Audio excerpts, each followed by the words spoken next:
Hello students, welcome back to my YouTube channel. My name is Aditi Yadav और आज हम करेंगे मोल कॉन्सेप्ट का हमारा लास्ट लेक्चर जो होगा laws of chemical combination.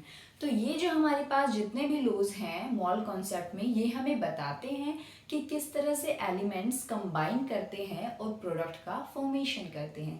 Let's start with our first rule. तो हमारा पहला लॉ जो है वो है लॉ ऑफ कंजर्वेशन ऑफ मास।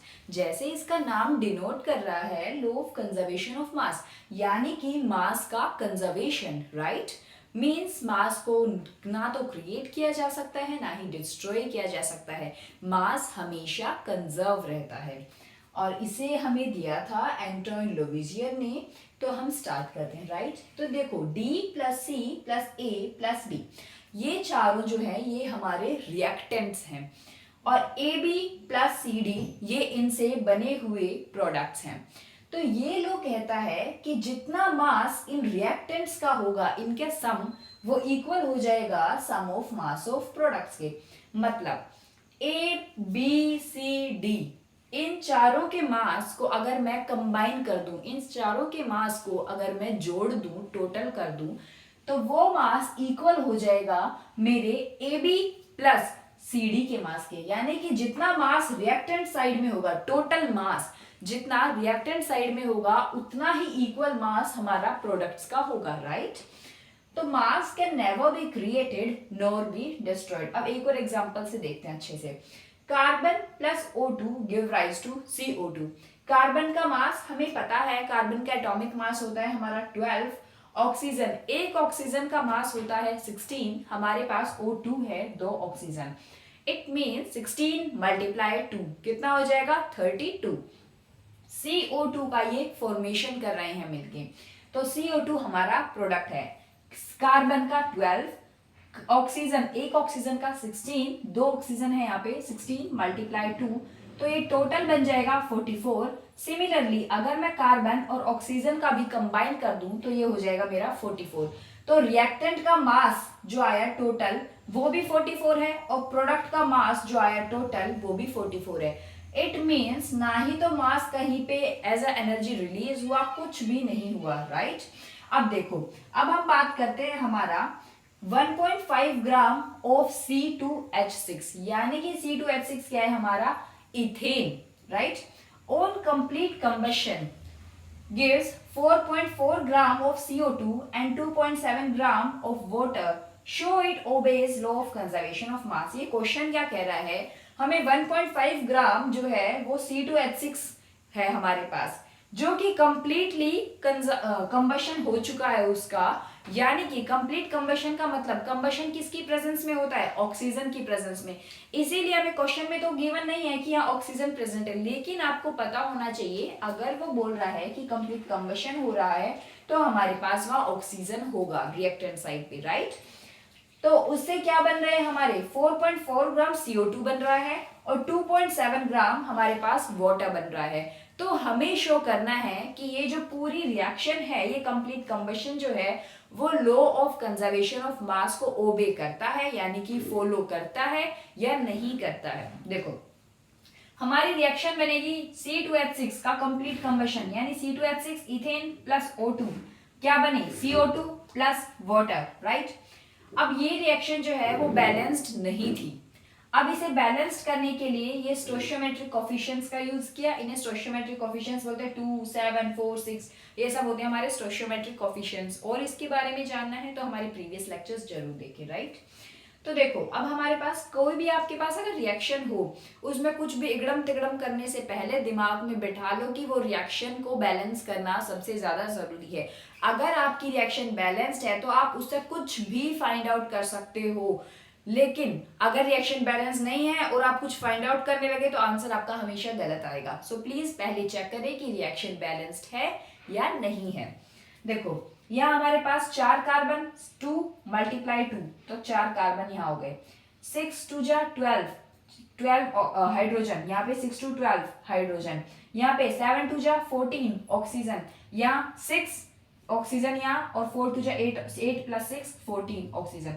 तो अब हमें पता चल गया हमारी रिएक्शन हो गई बैलेंस्ड। ठीक है, अब देखो हमें फाइंड आउट करना है सबसे पहले नंबर ऑफ मोल्स, क्योंकि हमें क्वेश्चन में जो है वो 1.5 ग्राम इथेन का गिवन है, राइट। इथेन का 1.5 ग्राम गिवन है, मास इथेन का पता है हमें मास जो है वो CO2 का पता है, हमें मास वाटर का पता है, हमें ऑक्सीजन का मास नहीं पता। अगर हमारे पास ऑक्सीजन का मास होता तो हम डायरेक्टली ऐड कर देते दोनों तरफ के मास को अलग अलग, और हमारे पास आ जाता कि लॉ ऑफ कंजर्वेशन ऑफ मास को फॉलो करता है या नहीं करता है। तो इसका मास निकालने के लिए हम क्या इसकी हेल्प से, इथेन की हेल्प से O2 के मोल्स निकाल सकते हैं। देखो moles of ethane equals to कितना है हमारे पास, मोल्स को हम कैसे फाइंड आउट करते हैं, number of moles equals to given mass divided by हमारा मोलर मास। अब हमारे पास इथेन का गिवन मास कितना है 1.5 ग्राम, राइट। मोलर मास कितना होगा इथेन का 30। कैसे आया, हमारे पास एक कार्बन का मास जो होता है वो 12 होता है, हमारे पास यहाँ 2 कार्बन है, तो 12 मल्टीप्लाई 2 इट मीन्स 24। कार्बन का हो गया C2 का 24। 6 हमारे पास हाइड्रोजन है, तो 24 प्लस 6 इक्वल्स टू 30। तो हमारे पास मोल्स ऑफ इथेन आ गए हमारे 0.05 मोल्स। अब ये इथेन के मोल्स आए हैं, ऑक्सीजन के नहीं आए। अब हम ऑक्सीजन के निकाल सकते हैं, देखो कैसे। यहां देखो 2 मोल अगर मेरा इथेन का रिएक्ट कर रहा है 7 मोल ऑफ ऑक्सीजन के साथ, 2 मोल इथेन का रिएक्ट कर रहा है 7 मोल ऑफ ऑक्सीजन के साथ, तो मेरा 0.05 मोल ऑफ इथेन कितने ऑक्सीजन के साथ रिएक्ट करेगा। तो हम यहां से मोल निकाल सकते हैं, 7 डिवाइडेड बाई 2 मल्टीप्लाई 0.05, आंसर आ जाएगा। और ये देखो 1/20 कैसे आया, 0.05 जो है इसको मैं लिख सकती हूँ 5 डिवाइडेड बाई 100, और 5 से कैंसिल करूंगी तो आ जाएगा मेरे पास 20, राइट। ठीक है, देखो तो हमारे पास मोल्स ऑफ ऑक्सीजन कितना आ गया 7 डिवाइडेड बाय 40, यानी कि 7/40, राइट। अब देखो हमारे पास ऑक्सीजन के नंबर ऑफ मोल्स आ गए। अब क्या नंबर ऑफ मोल से आप मास फाइंड आउट कर सकते हो, बिल्कुल कर सकते हो। नंबर ऑफ मोल्स इक्वल होता है मास डिवाइडेड बाय मोलर मास। तो मोलर मास हमें ऑक्सीजन का पता है, एक ऑक्सीजन का 16 होता है, O2 है, 2 ऑक्सीजन का 32, राइट। तो नंबर ऑफ मोल्स ऑक्सीजन के 7/40 इक्वल्स टू मास जो हमें निकालना है डिवाइडेड बाय मोलर मास 32। इसको क्रॉस मल्टीप्लाई करेंगे, मास की वैल्यू आ जाएगी 5.6 ग्राम। अब मास आ गया हमारे पास। अब सबके मास को ऐड कर दो, देखो कैसे। ये है हमारे पास इथेन का मास गिवन था जो 1.5 ग्राम, प्लस ऑक्सीजन का निकाला मैंने 5.6 ग्राम, प्रोडक्ट में CO2 का गिवन है 4.4 ग्राम, प्लस वाटर का मुझे गिवन है क्वेश्चन में 2.7 ग्राम। अब इनको रिएक्टेंट को अलग से ऐड कर लो, प्रोडक्ट को अलग से ऐड कर लो। रिएक्टेंट को ऐड किया तो 7.1 ग्राम आ गया टोटल रिएक्टेंट्स का मास, और टोटल प्रोडक्ट का मास 7.1 ग्राम, यानी कि रिएक्टेंट का मास सम ऑफ मास ऑफ रिएक्टेंट बराबर हो गया सम ऑफ मास ऑफ प्रोडक्ट के। It means it obeys the law of conservation of mass, right. I hope ये लॉ आपको क्रिस्टल क्लियर हो गया होगा। अभी हम नेक्स्ट लॉ पे चलते हैं।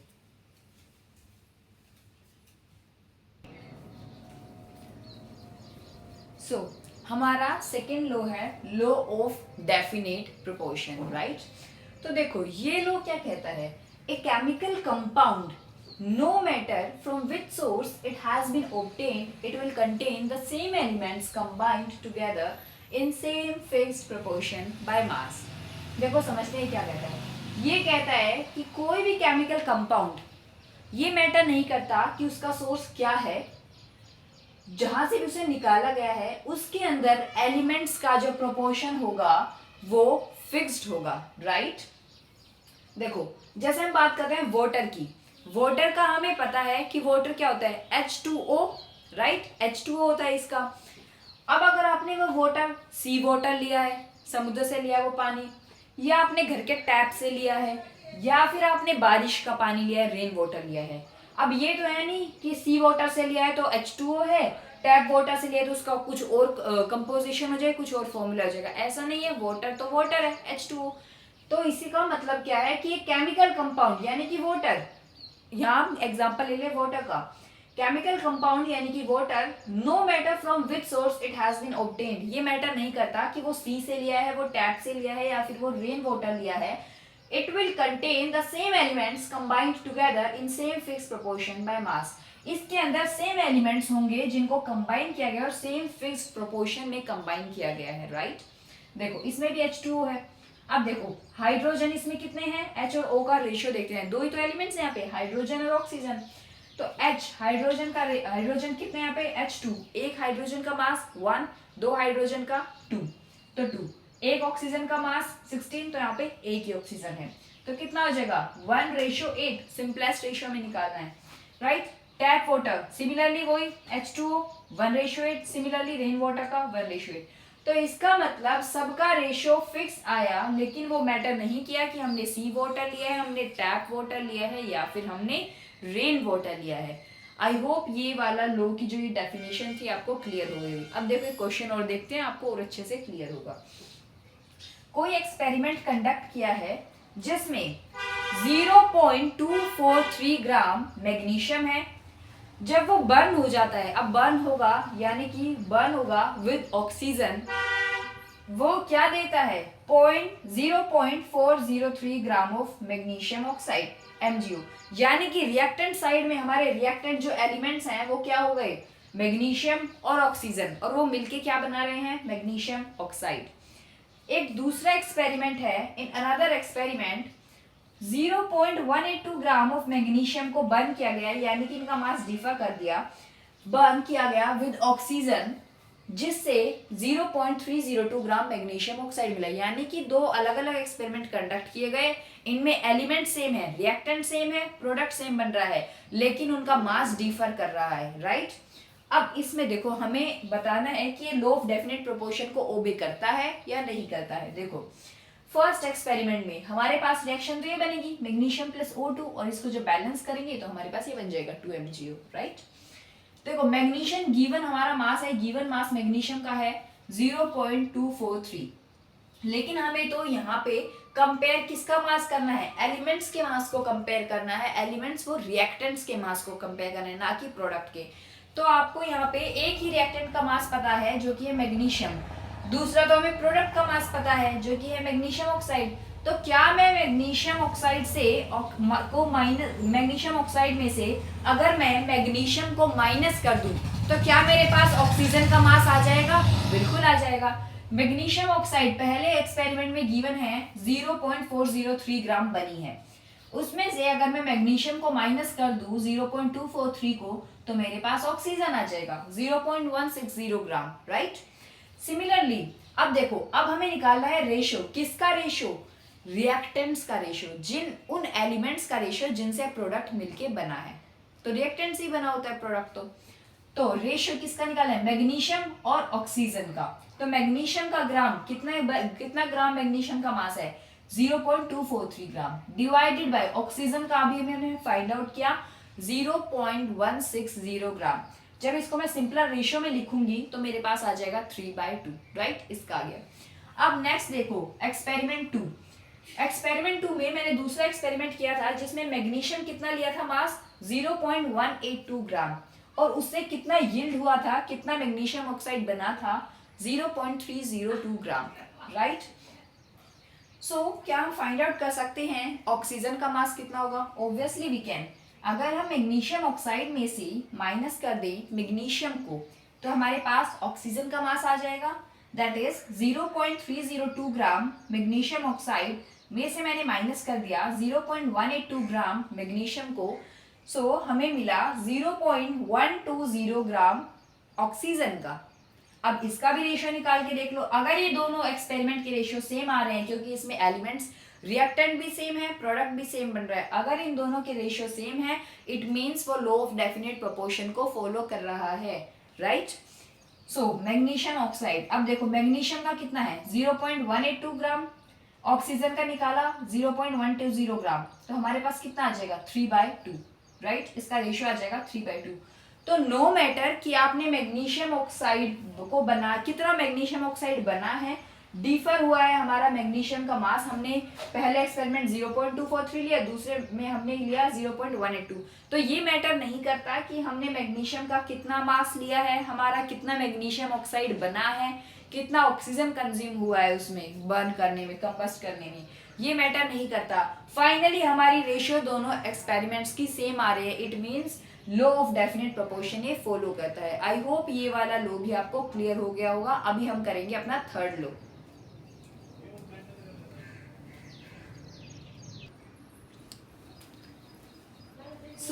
हमारा थर्ड लॉ है लॉ ऑफ मल्टीपल प्रोपोर्शन। अभी हमने देखा था law of definite proportion, right. अब देखो लॉ ऑफ मल्टीपल प्रोपोर्शन किसने दिया, ये लॉ जॉन डेल्टन ने, राइट। ये लॉ क्या कहता है, when two elements combine to form more than one compound, then the different masses of one element which combines with a fixed mass of other element bears a small simple whole number ratio to one another। देखो ये पूरे में क्या कहा गया है कि जब दो एलिमेंट्स कंबाइन करते हैं, यानी कि दो रिएक्टेंट्स हमारे जब कंबाइन कर रहे हैं और जब वो एक से ज्यादा नंबर ऑफ कंपाउंड का फॉर्मेशन करते हैं, राइट, तब जो डिफरेंट मासेस है वन एलिमेंट का, वो जब कंबाइन कर रहा है फिक्स्ड मास वाले एलिमेंट के साथ, तो उनका जो रेशियो है डिफरेंट वाले का, वो स्मॉल होल नंबर रेशियो में आएगा। ऐसे समझ नहीं आएगा, ये देखो एग्जांपल, जैसे इसने बोला जब दो एलिमेंट कंबाइन करते हैं मोर देन वन कंपाउंड का फॉर्मेशन करते हैं, हाइड्रोजन प्लस ऑक्सीजन मिलके वाटर भी बनाते हैं H2O, हाइड्रोजन प्लस ऑक्सीजन मिलके हाइड्रोजन पर ऑक्साइड भी बनाते हैं H2O2। हमने पहले रिएक्शन को कर लिया बैलेंस, यानी कि ये लाइन हो गई पूरी कि दो एलिमेंट ने कंबाइन किया, हाइड्रोजन ऑक्सीजन ने कंबाइन किया और मोर देन वन कंपाउंड, एक से ज्यादा कंपाउंड बने, एक हमारा वाटर बना, एक हाइड्रोजन पर ऑक्साइड बना, राइट।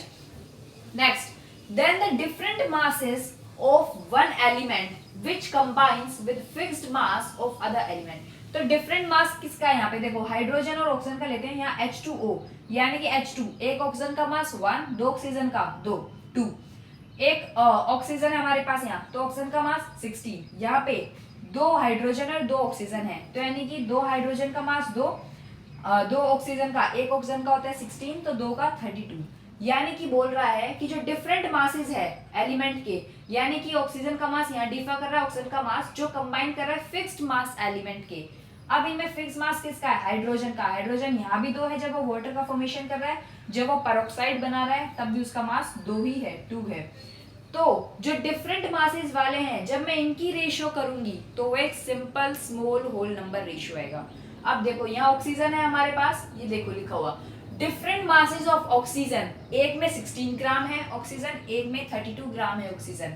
जब वो कंबाइन कर रहा है फिक्स्ड मास हाइड्रोजन यानी कि 2 ग्राम, यहाँ पे भी 2 ग्राम, यहाँ पे भी 2 ग्राम, तो हमारे पास जो डिफरेंट मास वाला है उसका सिंपल होल नंबर रेशियो आ रहा है। कैसे, 16 इसमें ऑक्सीजन है 16, नेक्स्ट वाले में पेरोक्साइड में ऑक्सीजन है 32, दोनों का रेशियो कितना आ जाएगा 1:2, राइट। ये हो गया। अब एक और एग्जांपल देखो, जरूरी नहीं है कि डायरेक्टली आपको फिक्स्ड एक एलिमेंट दिखाई दे जाए, ऐसा नहीं होता। देखो जैसे अगर मैंने N2 और O2 नाइट्रोजन और ऑक्सीजन को मैं कंबाइन कर दूं तो मेरे पास एक प्रोडक्ट ये बन जाएगा NO। ये मैंने बैलेंस कर लिया, इसको 2 नाइट्रोजन है, इधर भी 2 नाइट्रोजन, इधर 2 ऑक्सीजन, इधर भी 2 ऑक्सीजन, हमारे पास NO कंपाउंड बन जाएगा। अब सिमिलरली मैंने N2 और O2 को यहाँ पे भी, नाइट्रोजन ऑक्सीजन को यहाँ पे भी मैंने कंबाइन किया, उससे ये प्रोडक्ट भी तो बन सकता है N2O3। सिमिलरली मैंने यहाँ पे इसको बैलेंस कर लिया रिएक्शन को, यहाँ पे 4 नाइट्रोजन है, यहाँ पे भी 4 नाइट्रोजन, यहाँ पे 6 ऑक्सीजन है, यहाँ पे भी 6 ऑक्सीजन, राइट। अब देखो अगर मैं इसका रेशियो निकालती हूँ, नाइट्रोजन और ऑक्सीजन का प्रोडक्ट वाले का रेशियो लेना है, नाइट्रोजन का, एक नाइट्रोजन का मास 14, एक ऑक्सीजन का मास 16, यहाँ पे N2 एक नाइट्रोजन का मास 14 तो 2 का 28, एक ऑक्सीजन का मास 16 तो 2 ऑक्सीजन का 48।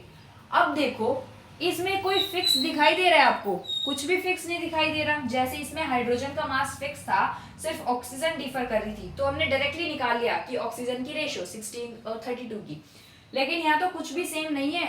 अब कैसे करोगे, देखो अब क्या करेंगे, हमें एक को तो सेम करना पड़ेगा, ये लो तो तभी ओबे होगा मल्टीपल प्रोपोर्शन वाला।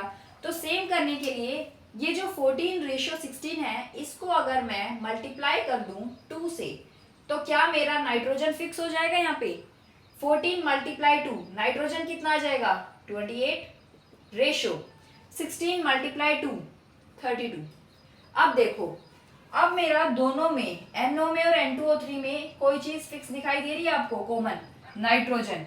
ये भी 28, ये भी 28। तो अब हमें डिफरेंट वाले का रेशियो निकालना है। तो डिफरेंट क्या हो जाएगा हमारे पास? ऑक्सीजन, तो ऑक्सीजन का रेशियो निकाल दो। ये ऑक्सीजन रेशियो O3, ये कितना हो जाएगा हमारे पास? ये 32 निकला हमारा, यहाँ से 32 आया। और ये वाला ऑक्सीजन जो आया हमारे सेकंड एक्सपेरिमेंट का, ये आ गया मेरे पास 48। तो इनका रेशियो आप फाइंड आउट कर सकते हो, वेरी सिंपल। 16 2 और 16 3, तो ये हो जाएगा 2:3, राइट। आई होप ये आप सबको क्लियर हो गया होगा।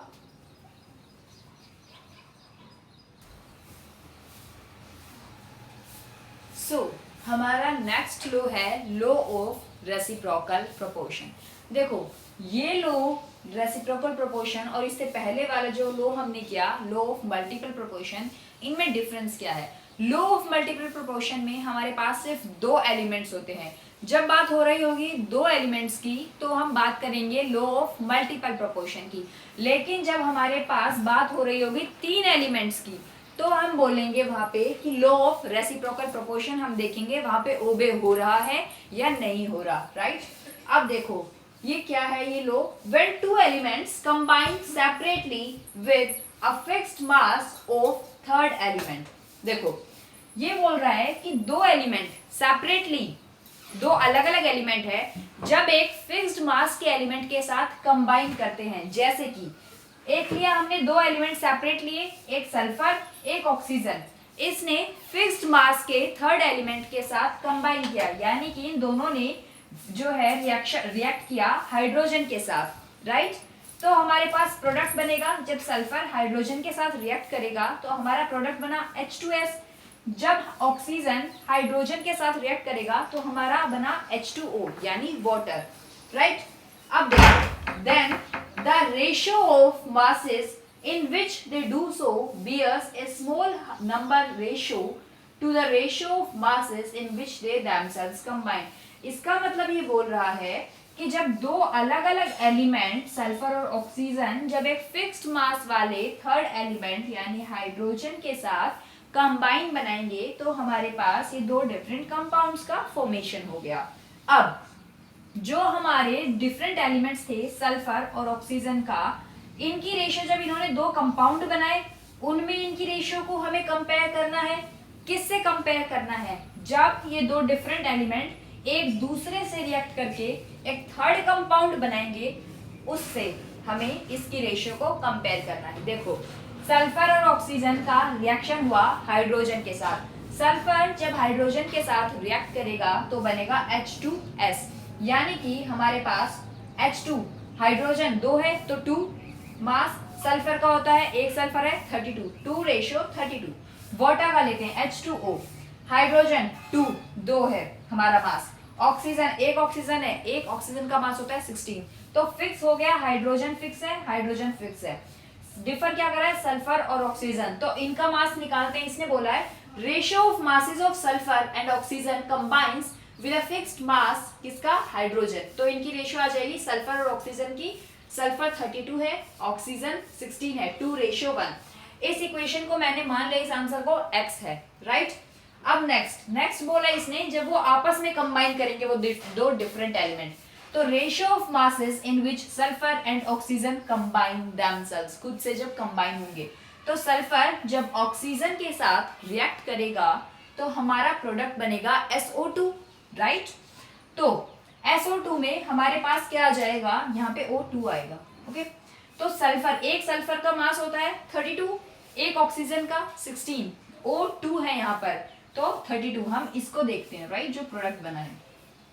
तो ये आ जाएगा 32:32, 1:1। ये इक्वेशन मैंने मान ली y। तो हमें फाइनली रेशियो किसका निकालना है? Whole number ratio to the ratio of masses in which they combine. इसका x वाले का रेशियो y वाले के साथ निकालना है। तो 2/1 डिवाइडेड बाय 1/1, तो हमारे पास आंसर आ जाएगा 2:1, जो कि एक simple small whole number ratio है। जहां बात दो एलिमेंट्स की कर रहा होगा वहां हम देखेंगे लॉ ऑफ मल्टीपल प्रोपोर्शन। जहां बात हमारे तीन एलिमेंट्स की हो रही होगी, तीन एलिमेंट्स की बात है तो हमारे तीन कंपाउंड बनेंगे, ठीक है, तो हम लगाएंगे वहां law of reciprocal proportion. I hope ये आप सबको क्लियर हो गया होगा। अभी हम देखते हैं अपना नेक्स्ट लॉ, गेल-लुजैक्स लॉ।